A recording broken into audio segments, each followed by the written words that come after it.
Kejaksaan Negeri Klungkung menetapkan Kepala Sekolah SMK N1 Klungkung, IWS sebagai tersangka dalam kasus dugaan penyimpangan pengelolaan dana komite tahun 2020 sampai 2024. Siarsana juga diduga melakukan penyimpangan dalam pengelolaan beasiswa PIP, Program Indonesia Pintar, yang diperuntukkan untuk siswa miskin. Berdasarkan audit BPKP, perbuatan tersangka menyebabkan kerugian negara sekitar 1,1 miliar rupiah. Setelah ditetapkan sebagai tersangka, IWS kembali diperiksa tim penyidik dari pukul 9 WITA. Saat itu IWS langsung didampingi penasehat hukum negara dan telah mengenakan rompi berwarna merah muda. IWS sebenarnya akan pensiun tahun depan. Namun perbuatannya membuatnya mendekam di ruang tahanan. Kajari Klungkung Lapatawe B. Hamka mengatakan, IWS ditetapkan sebagai tersangka Senin, 28 April 2025, setelah dilakukan gelar perkara ekspose hingga malam hari. Rabu, 30 April 2025, IWS kembali dipanggil ke kantor Kejari Klungkung untuk dilakukan pemeriksaan atas statusnya sebagai tersangka. Termasuk dilakukan pemeriksaan kesehatan, untuk memastikan kondisinya sebelum ditahan. Dari hasil penyidikan kejaksaan, IWS diketahui melakukan penyelewengan terhadap dana komite sekolah dan beasiswa PIP, Program Indonesia Pintar. IWS menyusun anggota komite sendiri, dengan menunjuk pegawai kontrak di SMK N1 Klungkung sebagai anggota, sekretaris, dan bendahara.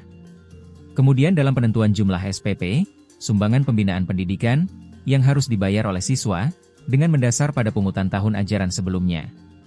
Sehingga kegiatan yang akan disusun belakangan, menyesuaikan jumlah komite yang diterima. Rencana kegiatan sekolah, RKAS, yang bersumber dari dana komite, disusun oleh tersangka tanpa melalui rapat komite, ujar Lapatawe B. Hamka didampingi Kasipitsus Kejari Klungkung, Putu Kekeran. Selain dana komite yang bersumber dari orang tua siswa, dana masyarakat melalui pembayaran SPP, terdapat sumber dana lainnya dari beasiswa Program Indonesia Pintar, PIP. Seharusnya PIP ini diterima langsung siswa kurang mampu yang memegang KIP, Kartu Indonesia Pintar. Namun dana itu dicairkan oleh tersangka, IWS, dengan cara meminta siswa dan siswi menandatangani surat kuasa secara kolektif. Anak di bawah 17 tahun tidak memiliki kemampuan penuh untuk menandatangani surat pernyataan yang mengikat secara hukum. Setelah dana PIP itu dicairkan oleh tersangka, digunakan untuk pembayaran SPP siswa tanpa melalui rapat komite dengan dibuatkan rekening penampung yang dikelola sendiri oleh tersangka. Serta penggunaan dana dari PIP itu tidak dapat dipertanggungjawabkan. Padahal beasiswa PIP ini juga sangat diperlukan oleh siswa kurang mampu, seperti untuk membeli seragam sekolah atau buku.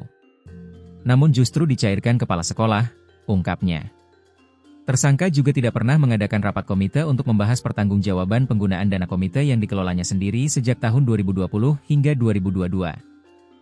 Tersangka juga menyusun sendiri RAB, Rancangan Anggaran Belanja, beberapa kegiatan fisik dari tahun 2020 hingga 2022 yang bersumber dari dana komite.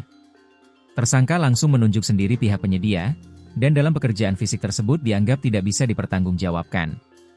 Ada juga renovasi ruangan Kepsek dan ruang praktek siswa, serta pos jaga di luar lingkungan sekolah dibangun dengan dana siswa bantuan pusat yang tidak dapat dipertanggungjawabkan, jelas Lapatawe. Lapatawe B. Hamka menambahkan, atas arahan Pemprov Bali, diarahkan seluruh rekening menjadi satu rekening giro.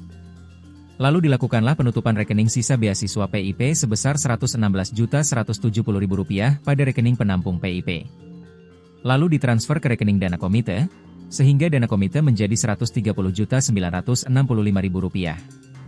Pada bulan Juli 2021, tersangka meminta dana tersebut kepada bendahara komite dengan alasan pembayaran gaji honor guru dan tenaga kependidikan. Namun faktanya gaji honor tersebut telah dibayarkan melalui dana BOS, biaya operasional sekolah, sebagaimana buku kas umum bulan Juli 2021, ungkapnya. Sehingga sampai saat ini dana komite sebesar Rp130.965.000 yang dikuasai tersangka, tidak dapat dipertanggungjawabkan. Penyelewengan lainnya, pada akhir tahun 2021 hingga 2022 terdapat sisa dana komite sebesar Rp349.797.616 di rekening giro SMK N1 Klungkung.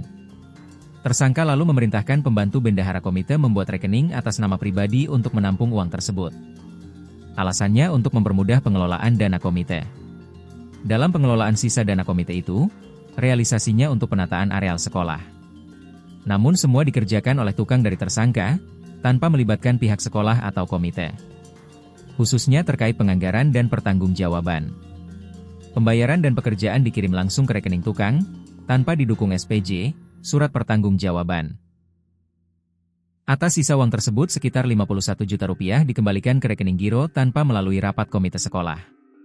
Tersangka meminta bendahara mentransfer dana dari rekening giro ke rekening pribadi pembantu bendahara. Lalu dicairkan tersangka untuk pembayaran kegiatan yang dikelola oleh tersangka dan tidak dapat dipertanggungjawabkan. Hal lain temuan kami dari kasus ini, tersangka menahan ijazah siswa sebanyak 293 siswa yang tidak bayar uang komite.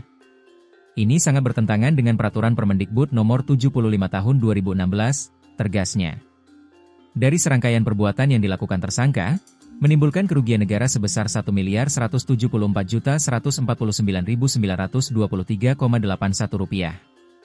Jumlah ini berdasarkan audit kerugian negara yang dilakukan BPKP Provinsi Bali. Tersangka resmi ditahan selama 20 hari, mulai Rabu, 30 April hingga 19 Mei 2025, ungkap Lapatawe. Ancaman hukuman paling ringan 4 tahun dan maksimal 20 tahun penjara, ujar Lapatawe B. Hamka.